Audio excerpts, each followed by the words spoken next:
Hello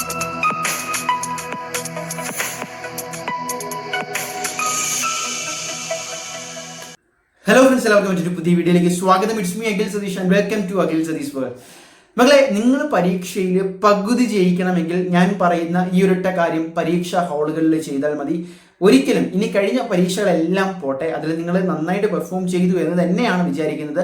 ഇനി അങ്ങോട്ടുള്ള പരീക്ഷയ്ക്കെങ്കിലും, പ്രത്യേകിച്ച് സയൻസ് സബ്ജക്ട്സും ഒരുപാട് എഴുതാനുള്ള സബ്ജക്ട്സും നിങ്ങൾക്ക് ഡിഫിക്കൽട്ടി ആയിട്ട് തോന്നുന്ന സബ്ജക്ട്സിൻ്റെ ഒക്കെ കീ പോയിന്റ് എന്ന് പറയുന്നത് നിങ്ങൾക്ക് ആ പരീക്ഷാ ഹാളിൽ ആദ്യം ലഭിക്കുന്ന 10-15 മിനിറ്റ് അടങ്ങുന്ന ആ സ്റ്റാർട്ടിങ്, ആ ടേണിംഗ് പോയിന്റ് തന്നെയാണ് ഇറ്റ്സ് കൂൾ ഓഫ് ടൈം.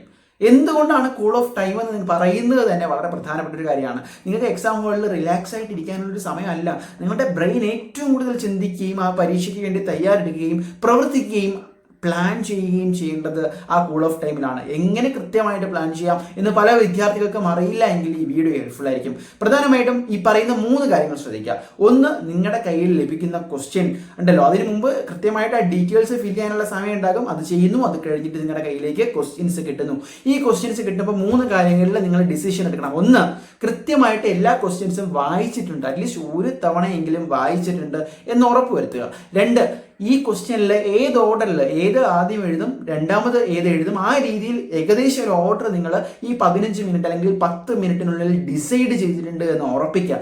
മൂന്നാമത്തേത്, ഓപ്ഷണൽ അല്ലെങ്കിൽ അഡീഷണൽ ക്വസ്റ്റ്യൻസ് ഉണ്ട് എങ്കിൽ ഏതൊക്കെ എലിമിനേറ്റ് ചെയ്തുകൊണ്ട് ഏതൊക്കെ താൻ എഴുതും എന്നും സമയാനുസൃതമായി എഴുതി തീർക്കാനുള്ള ഒരു പ്ലാൻ, അതായത് ഇത്ര ക്വസ്റ്റ്യൻസ് ഉണ്ട്, ഇത്ര മിനിറ്റ് ഞാൻ ഇതിന് ഉപയോഗിക്കാവൂ എന്ന രീതിയിലൊരു പ്ലാൻ നിങ്ങൾ സെറ്റ് ചെയ്തിട്ടുണ്ട് എന്നും ഉറപ്പിക്കുക.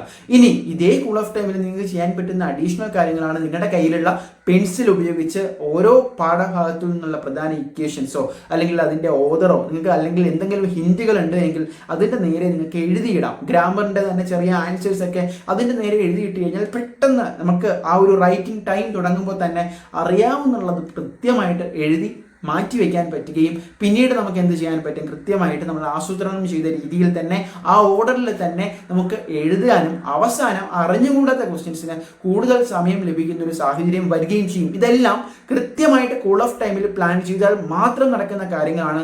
അങ്ങനെയാണ് എങ്കിൽ ഞാൻ ഗ്യാരണ്ടി ചെയ്യാണ്, അവസാനം അറ്റ്ലീസ്റ്റ് ഒരു 5 മുതൽ 10 മിനിറ്റ് വരെ നിങ്ങൾക്ക് എല്ലാ ക്വസ്റ്റ്യൻസും എഴുതിയിട്ടുണ്ടോ ഒന്ന് ഉറപ്പ് വരുത്താൻ, അവസാന സമയം ലാഭിക്കാനും എത്ര പഠിക്കാതെ അറ്റ്ലീസ്റ്റ് ഒരു ധാരണയുള്ള ബിലോ ആവറേജ് വിദ്യാർത്ഥിക്ക് പോലും കൂൾ ഓഫ് ടൈം കൃത്യമായി വിനിയോഗിക്കുന്നതിലൂടെ പറ്റും എന്ന് നിങ്ങൾ മനസ്സിലാക്കുക.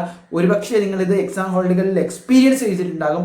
ഇല്ല എങ്കിൽ ഇനി അങ്ങോട്ടുള്ള പരീക്ഷയ്ക്ക് വളരെ നിർണായകമായിട്ട് ട്രൈ ചെയ്ത് നോക്കൂ. എന്നിട്ട് നിങ്ങൾ കമൻറ്റ് ചെയ്യൂ. മറ്റൊരു വീഡിയോ ആയിട്ട് കാണാം.